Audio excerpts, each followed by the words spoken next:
السلام عليكم ورحمة الله وبركاته. الحمد لله الذي هدانا لهذا وما كنا لنهتدي لولا أن هدانا الله. والصلاة والسلام على رسول الله وعلى آله وصحبه ومن تبعهم ووالاه. رب اشرح لي صدري ويسر لي أمري واحلل عقدة من لساني يفقه قولي. سبحانك لا علم لنا إلا ما علمتنا إنك أنت العليم الحكيم. لا حول ولا قوة إلا بالله العلي العظيم. لا حول ولا قوة إلا بالله العلي العظيم. لا حول ولا قوة إلا بالله العلي العظيم. أما بعد. Alhamdulillah yang dikasihi Tuan Imam, Tuan Bilal, tuan-tuan yang dikasihi dan dirahmati Allah sekalian. Alhamdulillah pagi ini kita diberikan kesempatan untuk sama-sama hadir di rumah Allah Subhanahu wa taala untuk melaksanakan solat subuh berjamaah. Baik itulah tuan-tuan yang dirahmati Allah. Ustaz-ustaz kita duk sebut selalu, duk ingat selalu, orang yang mari sembahyang subuh berjamaah ni seolah-olah dia telah menghidupkan satu malam. Seolah-olahnya. Jadi alhamdulillah tuan-tuan kita boleh mari. Walaupun ramai juga kawan-kawan kita nak mari tapi mungkin terhalang. Jadi kita boleh mari, alhamdulillah. Hal inilah yang kita duk minta dengan Allah. Kita duk minta dengan Allah biar kita nampak jalan-jalan menuju Allah Subhanahu wa taala. Jangan sampai kita tak nampak jalan-jalan kebaikan ni. Jadi kalau Allah tutup jalan-jalan kebaikan ni, tuan-tuan, bermakna hidup kita tidak akan selamat. Jadi mudah-mudahan Allah terus berikan petunjuk ini kepada kita semua, insya-Allah. Allahu Akbar. Kau macam mana, tuan-tuan? Allah alam. Jadi tuan-tuan yang dirahmati Allah, agak-agaknya dah apa tajuk yang nak dibincangkan pagi ni? Agak-agaknya apa mana tajuk? Tak tahu dah. Tak tahu, insya-Allah. Jadi tuan-tuan yang dirahmati Allah, bersetuju tak? Bersetuju tak kalau kita bincang sedikit pagi ni mengambil sempurna kemerdekaan? Sempurna, ambil tahu jalan, ambil tahu, insya-Allah. Berkaitan dengan apa yang disebut kemerdekaan. Maka alhamdulillah kita rafakkan setinggi-tinggi kesyukuran kita kepada Allah Subhanahu wa taala. Selawat dan salam ke atas junjungan kita Nabi Muhammad sallallahu alaihi wasallam. Begitulah juga kepada kaum keluarganya, para sahabat-sahabatnya dan mereka yang mengikuti jejak langkah baginda hinggalah ke hari kiamat. Allahu akbar, masya-Allah. Sebab itu kita tahu belaka dah. Negara kita ni merdeka pada tahun 1957. 1957. Jadi 31 Ogos. Ana lahir 3 September. Maknanya 3 hari selepas merdeka tu. Ustaz cerita dah 3 September. Maknanya hampir 66 tahun dah. Muda lagi dah. Muda lagi dah. Nak banding dengan tuan-tuan yang dah 70 lebih tu. Tapi nak banding dengan anak-anak ni kira orang lama lah. Orang lama. Sebab itu apabila sebut merdeka, anda duk tengok dalam media sosial tu, kebanyakan masjid-masjid, surau-surau, semua cerita berkaitan dengan merdeka. Start daripada malam tadi sampailah ke subuh ni, yang terdekatnya di Surau Puruk. Allahuakbar. Ya. Cuma kita nak tahulah sedikit berkaitan dengan kemerdekaan ini. Sebab itu kata ulama, apa yang dikatakan merdeka ini, maknanya kita bebas dari penjajahan, dan juga dikatakan kurungan, naungan dan sebagainya. Maka juga bermaksud lepas dari tebusan atau tuntutan, serta berdiri sendiri dan tidak bergantung kepada orang lain. Begitulah lebih kurang yang disebut di dalam Qomus Dewan yang kata merdeka tu. Bebaslah, kita sebut kata bebas. Di dalam bahasa Arabnya disebut kemerdekaan itu dengan istiqlal. Istiqlal. Ada setengah orang sebut hurriyah. Hurriyah tu pun juga merdeka, tapi istilah yang diguna pakainya istiqlal.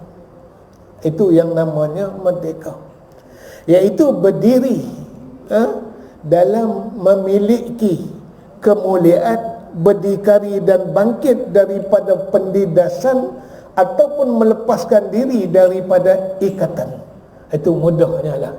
Nak ambil tahu sikit, nak tahu sikit berkaitan dengan apa yang kita sebut sebagai istiqlal.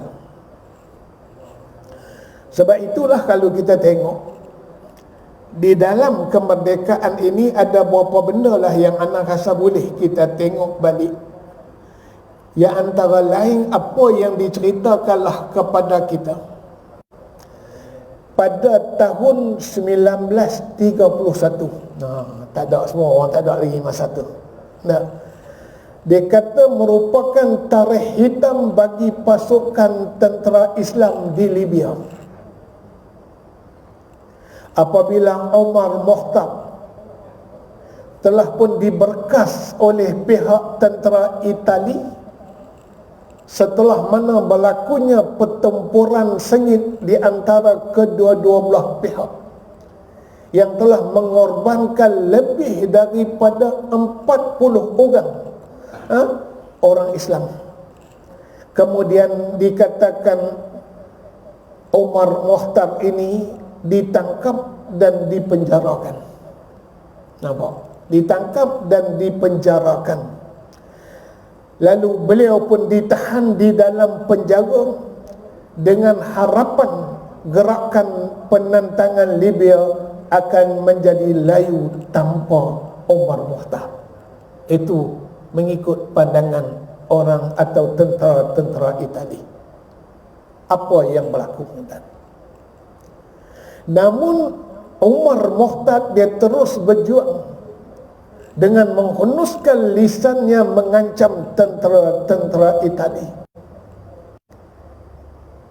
Dia mengatakan, "Sawfa ta'ti ajlalu min ba'di tuqatilukum, amma ana fa hayati sawfa takunu atwala min hayati syaqini." Yang mana maksudnya, kami pasti bertembung dengan generasi-generasi yang akan datang selepas aku, yang akan berjuang memerangi kebiadaban dan keangkuhanmu. Adapun kehidupanku yang akan kulalui jauh lebih lama dari tukang gantung, kata dia. Ini sejarahnya dah. Inilah sejarah yang boleh sama-sama kita ambil beberapa peringatan bagaimana pejuang Islam ini mereka berjuang bermati-matian demi untuk kemerdekaan negara mereka. Anak tak cerita hak Malaysia lagi lah. Itu baru cerita yang di Libya. Sebab itu kalau kita tengok apa pendapat tokoh-tokoh berkenaan dengan kemerdekaan kita. Misalnya Pendeta Zakbar ada menyatakan, kata dia, beliau menyebut bahawa kemerdekaan ialah berubah dari kepercayaan yang bodoh, yang melemahkan akal dan ikhtiar, kepada kepercayaan yang cerdik, yang membebaskan fikiran. Ini katanya, daripada ajaran yang mematikan hati kepada ajaran yang menghidupkan dan menyuburkan dia, daripada i'tikad yang serong dan terpesong kepada i'tikad yang subur dan merdeka, dari kezaliman pemerintahan berdasarkan hawa nafsu kepada kesalehan, dan daripada fikiran-fikiran yang menanam dan juga menyekat kemajuan kepada fikiran yang membebaskan kemajuan dan menggalakkan kemarahan dan baik-baik lagi mulia. Ini kata-kata apa yang disebutlah kepada kita oleh tokoh-tokoh kemerdekaan. Ini dia, tuan-tuan. Inilah antara ucapan-ucapan yang telah dikemukakanlah kepada kita lah. Dan kata Profesor Hamka di dalam kitabnya, dia kata, disebut di dalam kitabnya Falsafah Hidup, kata Profesor Hamka, beliau menjelaskan berkenaan dengan pengertian kemerdekaan. Katanya, kemerdekaan ialah bahawa engkau rasai dengan perasaan yang jernih hak yang perlu engkau ketahui, dan waktu itu engkau rasai apa pula kewajipan kepada orang lain. Engkau merdeka dan bebas mengembangkan sayap, menurutkan kemahuan hati untuk membuktikan bahawa engkau berhak. Engkau boleh mengeluarkan apa yang terasa di dalam hatimu, asal engkau hormati pula kemerdekaan orang lain yang engkau bayarkan kewajipan yang diminta oleh masyarakat kepada engkau. Ini kata Profesor Hamka. Kata Profesor Hamka. Dan yang berikut anak ambil sedut kata-kata Syed Muhammad Naqib. Katanya, kebebasan dalam tradisi Islam ialah merujuk kepada ikhtiar pilihan, dan bukannya hurriyah, bukannya dalam bentuk kemerdekaan. Ikhtiar adalah memilih sesuatu untuk yang lebih baik. Oleh itu, menurut beliau, kebebasan adalah berbuat menurut tuntutan sifat dasarnya yang benar dan selari dengan fitrah insani dan juga tuntutan ilahi. Inilah antara kata-kata para pembesar-pembesar agama dan sebagainya lah. Dan banyak lagi kata-kata yang disebut oleh para pendeta dan sebagainya. Cuma pagi ni, inilah yang anda nak cerita, bagaimana kemerdekaan dalam Islam. Kemerdekaan dalam Islam ni macam mana, tuan-tuan? Kalau kita pakat pergi duk teriak merdeka, merdeka gitu kan? Ataupun bagaimana? Inilah yang sama-sama kita nak tengok. Dia kata, banyak sejarah membuktikan pembukaan Islam ke serata pelosok tanah Arab dan juga Ajam. Ajam ni selain daripada Arab, yang mana menyaksikan sebuah kelahiran semula dan kebebasan hidup, sehingga sifat manusia diberi penghormatan tanpa sebarang bentuk penindasan. Allahu Akbar.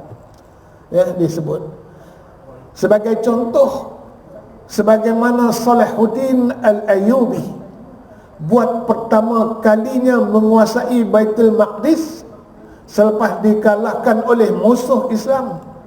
Begitulah juga ucapan Sultan Muhammad Al-Fatih ketika mana dia membuka kota Konstantinopel dengan penuh tawadhu dan toleransi serta tasamuh yang amat tinggi. Tasamuh ini hubungan bertolak ansur.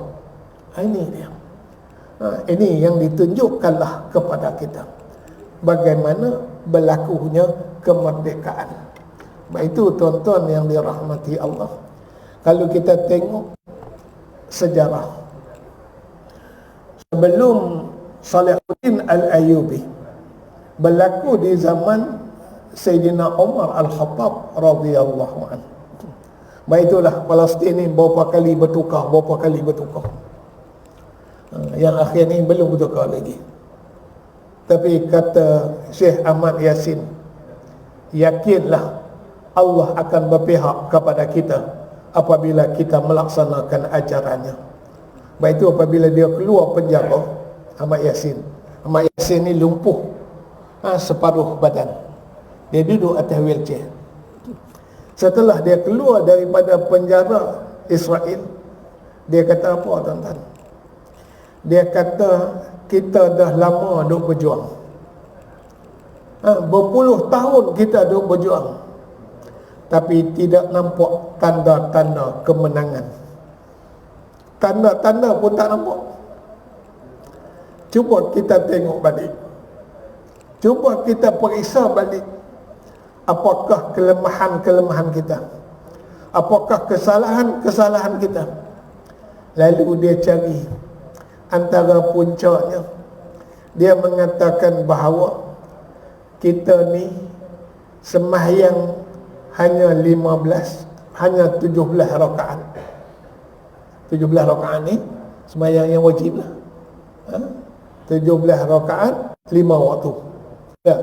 Yang kita duk baca itulah 4-4-3-4-2. Jadi ada 17. Dan dia kata perkara besarnya dia mengatakan bahawa selagi mana kita ni tidak pergi turun semayang subuh berjamaah, macam mana kita turun pergi semayang Jumaat, jangan harap pertolongan Allah akan datang. Masya Allah.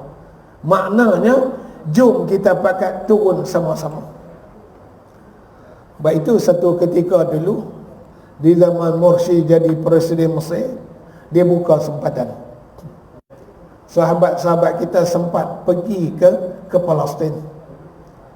Maka mereka menyaksikan sendiri bagaimana waktu semayang subuh tu orang akan pergi berduyun-duyun seperti mana hari Jumaat. Allahu Akbar. Kita macam mana tuan-tuan? Ni surau kita ni kira banyak lah. Kau macam mana Ustaz Ali? Ustaz nak pergi surau-surau lain macam mana? Ada ni lah ni antara yang terbanyak lah. Yang kita duk pergilah. Adalah di surau di Larai, kita duk pergi tengok ramai lah. Di Purqan ramai lah. Hak yang lain-lain tu adalah 10 orang, 15 orang. Kita ni ada 30 orang ni kira ramai lah. Allahu Akbar. Baik itulah ana duk teringin. Sebab kawan-kawan duk bagi tahu satu masjid di Temerloh Jaya. Di Temerloh Jaya yang dikatakan orang pergi semayang berjamaah Isya dan subuh ramai. Ramai. Allahu Akbar, masya-Allah. Hajat nak pergi tuan-tuan, tak kesampaian lagi. Bolehlah kerana kita buat satu program pergi pukul 4 pagi, pergi semayang subuh sana. Lepas semayang subuh kita balik. Wallahu a'lam. Nah, tak jangan Ustaz. Wallahu a'lam. Nak pergi, nak semayang ramai lah. Nak semayang ramai. Wallahu a'lam. Baik itu ana ni orang tua. Banyaklah juga duk pergi semayang berjamaah ni. Kalau kita ni di Selangor dengan wilayah ni, ana tak berjumpa lah yang paling ramai yang nak pergi ni di Masjid Tunku Ampuan Jamaah. di Shah Alam. Adalah ada buat kuliah subuh sebulan sekali di sana. Ramailah. Kalau tak ada 1,000 orang pun ana rasa dekat-dekat 1,000 orang lah. Sebab dia ada 4 saf. 4 saf tu lebih kurang dalam 200 lah satu saf tu panjang dia. Itulah yang nak jumpa pun. Hal lain wallahu alam. Allahu akbar, masya-Allah. Itu di antara lain lah disebut kepada kita. Mari kita tengok pula bagaimana pembukaan kota Mekah. Pembukaan kota Mekah. Nah, disebut kepada kita peristiwa bersejarah, yakni pembukaan kota Mekah yang dikenali sebagai Ummul Qura. Ummul Qura. Sekarang ni ada satu universiti Ummul Qura di Mekah. Di Mekah. Maka kami menganggapkan pembukaan kota Mekah pada Ramadan 4 Hijrah sebagai ibu kemerdekaan yang dilakukan oleh Rasulullah sallallahu alaihi wasallam dengan toleransi yang amat tinggi, yang patut ditulis dengan tinta emas kerana mengembalikan hak insani dan karamah basariyah ataupun kemuliaan manusia. Basyariyah, manusia. Kata ulama ketika mana menyebut peristiwa tersebut di dalam kitab Rahiqul Makhtum. Ada satu kitab sirah namanya Rahiqul Makhtum. Allahu akbar, masya-Allah.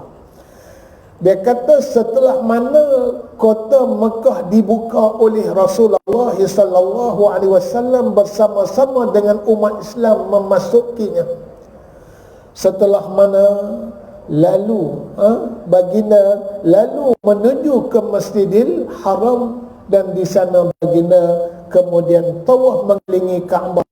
Di situlah baginda menjatuhkanlah berhala-berhala, menggunakan, dikatakan menggunakanlah busur panah dengan katanya ja'al haq wa zahaqal batil innal batila kana zahuqa.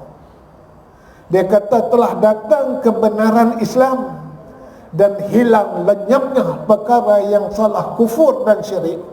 Sesungguhnya yang salah itu sememangnya satu perkara yang tetap akan lenyap. Inilah yang disebutkan di dalam Al-Quran dan dibacakanlah oleh Rasulullah sallallahu alaihi wasallam. Nampak tuan-tuan, di saat Rasulullah membuka kota Mekah, kemenangan berpihak kepada Islam, pertama-tamanya Nabi pergi menuju ke Kaabah. Lalu Nabi pun tawaf, di samping dia menghancurkanlah berhala-berhala yang digantung di Kaabah. Nampak? Jadi apa yang sedang berlaku kepada pembesar-pembesar di Mekah pada ketika itu? Mereka-mereka yang telah pun menggunakan kezaliman terhadap Rasulullah dan juga pengikut-pengikut Rasulullah dalam peristiwa hijrah Nabi sallallahu alaihi wasallam. Nah, orang yang pernah buat jahat, orang yang pernah siksa dan berbagai-bagainya sudah tentulah duduk dalam keadaan tak senang. Allahu akbar, masya-Allah. Allahu akbar, masya-Allah. Lalu Nabi sebut lagi. Nabi kata qul ja'al haq wa ma yubdi'ul batil wa ma yu'id. Disebut dalam surah Sabah ayat 49. Katakanlah telah datang kebenaran Al-Quran yang memberi segala kebaikan, dan perkara yang salah tidak memberi sebarang kebaikan di dunia. Usahakanlah hendak mengulangi di akhirat nanti, katanya lah, kata Allah subhanahu wa ta'ala. Allahu akbar. Maka dengan sebab itu tuan-tuan yang dikasihi sekalian, pada masa yang sama berhala-berhala pun jatuh dan tumbang, hancur berkecai. Selepas mana menyempurnakan bilangan tawaf, baginda lalu masuk ke dalam Kaabah. Baginda mendapati di dalamnya gambar-gambar serta ukiran-ukiran kayu seekor burung marpati. Lalu baginda memecahkannya, manakala gambar-gambar di Kaabah diperintah supaya dipadamkan. Ini sedikit persoalan. Sedikit persoalan, tuan-tuan. Di rumah-rumah kita,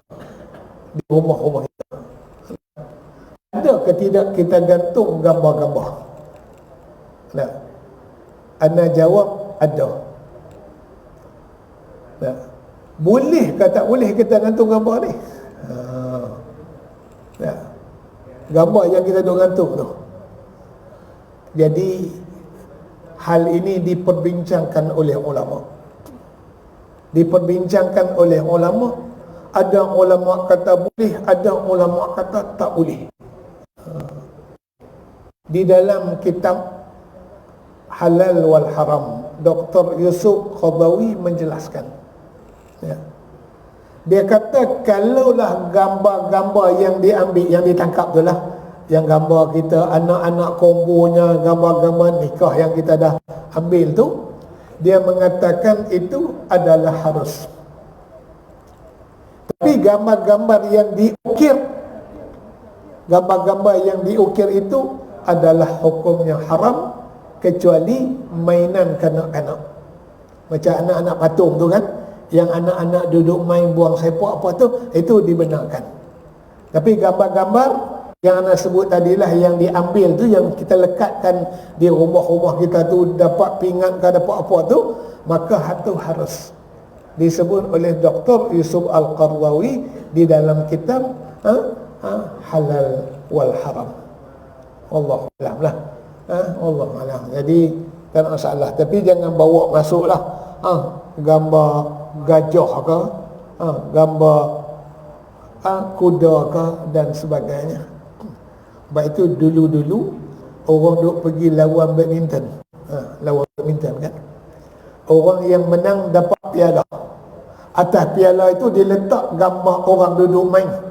Maka dipertikaikanlah oleh ulama-ulama. Sebab itu hari ni piala tu orang tak bubuh dah.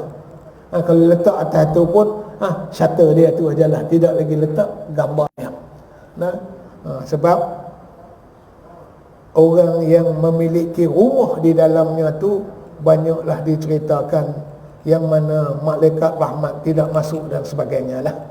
Jadi anak rasa tuan-tuan dah faham semua dah. Cuma anak ulang balik pada pagi ni lah, insyaAllah. Itu di antaranya lah. Itu di antaranya yang disebutkanlah kepada kita lah, Masya Allah. Itu yang disebut kepada kita lah. Tapi sebab itulah Rasulullah ni dia masuk tu, yang boleh hancur tu hak berhala-berhala ni dia hancur terus. Hak yang dilekatkan di dinding disuruh dipadamkan. Inilah asas kepada perbincangan kita tadilah berkaitan dengan berhala-berhala. Selepas itulah baginda sallallahu alaihi wasallam kata menutup pintu Kaabah dalam keadaan baginda masih di dalam Kaabah bersama dengan Osman bin Zaid dan Bilal bin Rabah. Di situlah baginda berdiri dengan membelakangkan pintu Kaabah dan bersembahyang. Setelah itu baginda berjalan-jalan di dalamnya, bertakbir di setiap penjuru dan juga menyebut kalimah tauhid. Kemudian barulah baginda membuka pintu Kaabah.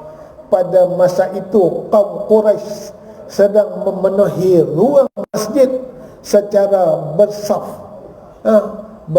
Kita kata bersaf sambil menunggu apa yang hendak dilakukan oleh Rasulullah sallallahu alaihi wasallam ke atas mereka.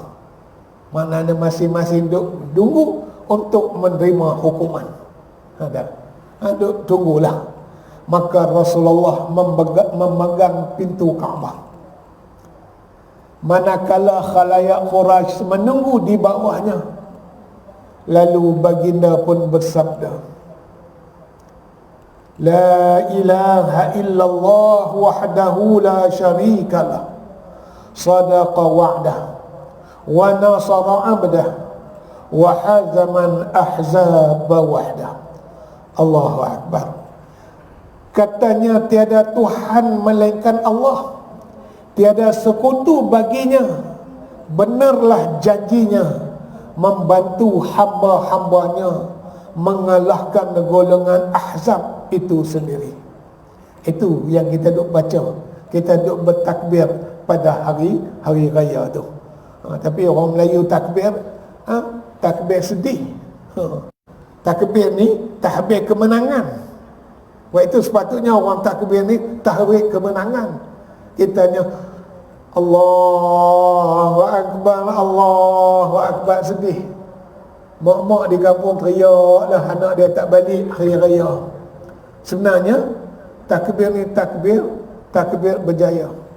Sebab itu anak mula-mula sampai pergi di Mesir dulu hari raya, bagaimana orang Mesir takbir, orang Arab takbir Allahu Akbar, Allahu Akbar, Allahu Akbar, bersemangat. Maknanya kemenangan melaksanakan ibadat puasa dan sebagainya lah. Itu antara lain yang disebutlah kepada kita.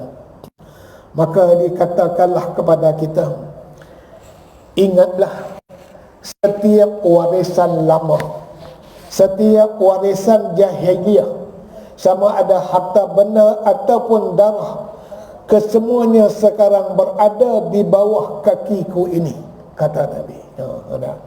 Kecuali kuasa untuk mengurus Kaabah dan memberi minum kepada orang ramai, yang dikatakan orang ramai yang berhaji, maka pahamilah membunuh itu adalah salah sama sekali tidak.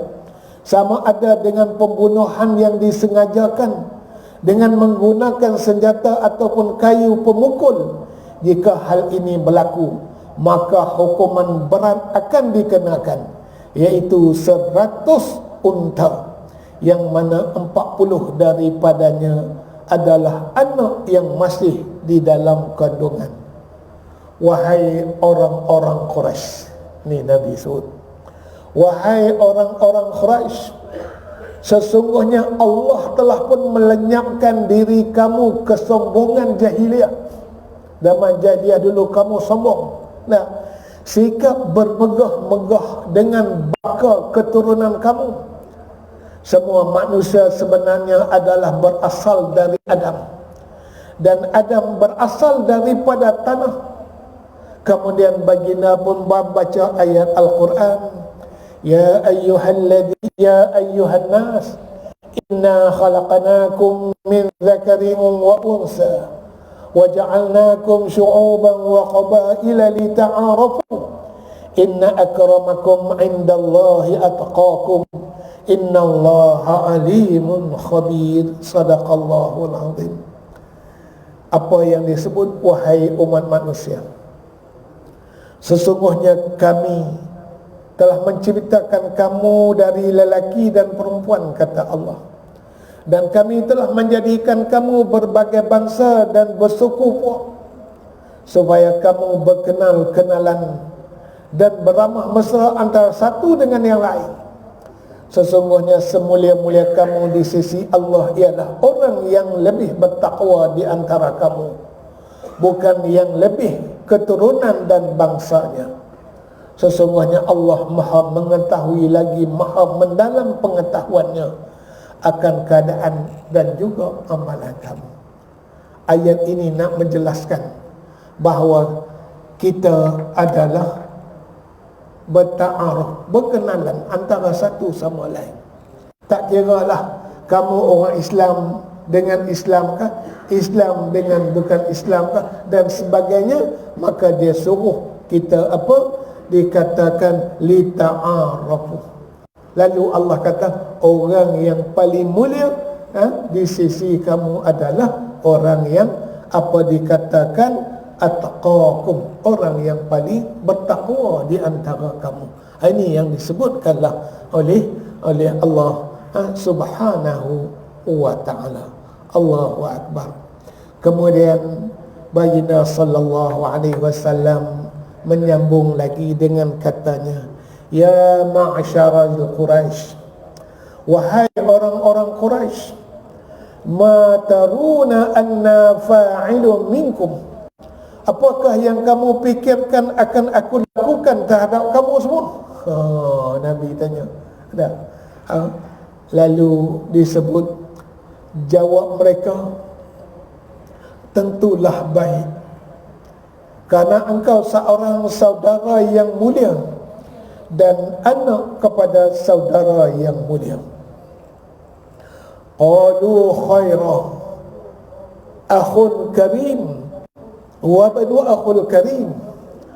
Qal fa inni aqulu lakum kama qala Yusuf li ikhwatihi la tasriba alaikumul yawm izhabu fa antum talaqa. Maka jawab Rasulullah, sesungguhnya aku berkata kepada kamu seperti mana Yusuf telah berkata kepada saudara-saudaranya, la tasriba alaikumul yawm, kamu pada hari ini tidak akan ditempelak atau disalahkan tentang perbuatan kamu yang telah telanjur. Maknanya dimaafkan secara keseluruhannya. Maknanya tidak ada membalas tindakan-tindakan yang dilakukan sebelum ini. Maka ayo beredarlah kamu semua bebas, katanya. Itulah yang disebutkanlah di dalam kitab Rahiqul Maktum. Allahu Akbar, Masya Allah. Akhirnya tuan-tuan yang dirahmati Allah, apa tanggungjawab kita dalam mempertahankan negara? Apa tanggungjawab kita? Maka mempertahankan kemerdekaan negara adalah kewajipan bersama sebagai rakyat jelata. Allahu Akbar. Itu disebut sebagai contoh Piagam Madinah yang diasaskan oleh baginda sallallahu alaihi wasallam telah menyebut semua rakyat jelata hendaklah sama-sama mempertahankan kota Madinah pada masa itu. Di samping membina negara ke arah yang cemerlang dari semua aspek, agar kita sentiasa bersama dengan negara maju dan moden serta tidak ketinggalan dalam pelbagai bentuk pembangunan. Jadi inilah antara lain yang disebutkanlah kepada kita mengakhiri kuliah subuh pagi ini. Harapan kita semua, apa disebut sebagai warga negara Malaysia, Allahuakbar, dan menghayati hari kemerdekaan yang penuh bermakna ini. Maka kata dia, kita amat berharap agar Malaysia yang kita semua cinta-cintakan akan dapat mentahqiqkan, memperjelaskan kemerdekaan yang sebenar.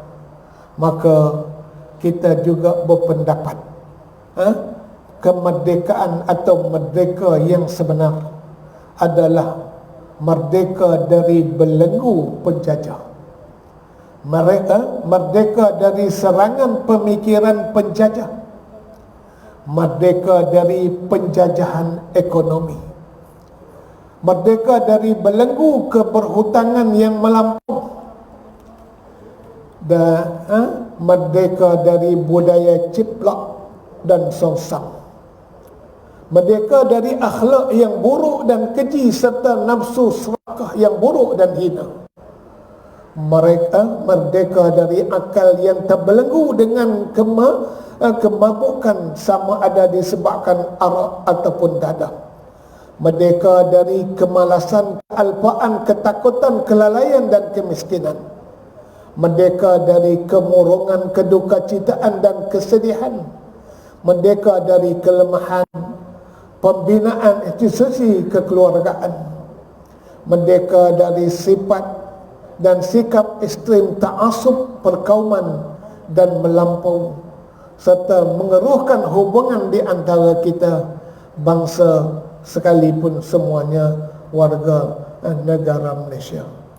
Jadi dengan sebab itu mudah-mudahan kemerdekaan kita pada tahun ini akan mendapat dan dinikmati dengan anugerah Allah Subhanahu wa ta'ala yang wajib disyukuri dan dipelihara sebagai nikmat telah dirasai oleh kita sebagai orang Malaysia hasil daripada kemerdekaan. Maka dengan kebijaksanaanlah pemimpin-pemimpin yang terdahulu, maka dapat kita rasai nikmat kemerdekaan pada hari ini. Kalau tanpa mereka dulu, siapalah kita sekarang? Maka walaupun di sana sini ada kelemahan-kelemahan, maka janganlah kelemahan itu menyebabkan kita menjadi warga negara yang menentang apa yang disebut oleh ulama-ulama kita.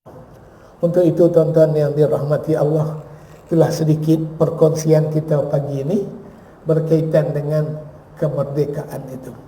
Jadi apa yang anda sebut ini adalah diambil petikan daripada ulama-ulama kita dan juga yang ditulis oleh ulama-ulama melalui buku-buku sirahnya. Jadi yang baik itu dari Allah, kelemahan itu daripada anda sendirilah. Jadi anda minta maaf banyak-banyak dengan tuan-tuan. Mudah-mudahan insya-Allah perjumpaan ini sebagai sebab Allah nak bagi kebaikan kepada kita bersama. Wallahu a'lam. Aqulu qawli hadha wa astaghfirullahal azim. Wassalamualaikum warahmatullahi wabarakatuh. Subhanakallahumma wa bihamdika asyhadu an la ilaha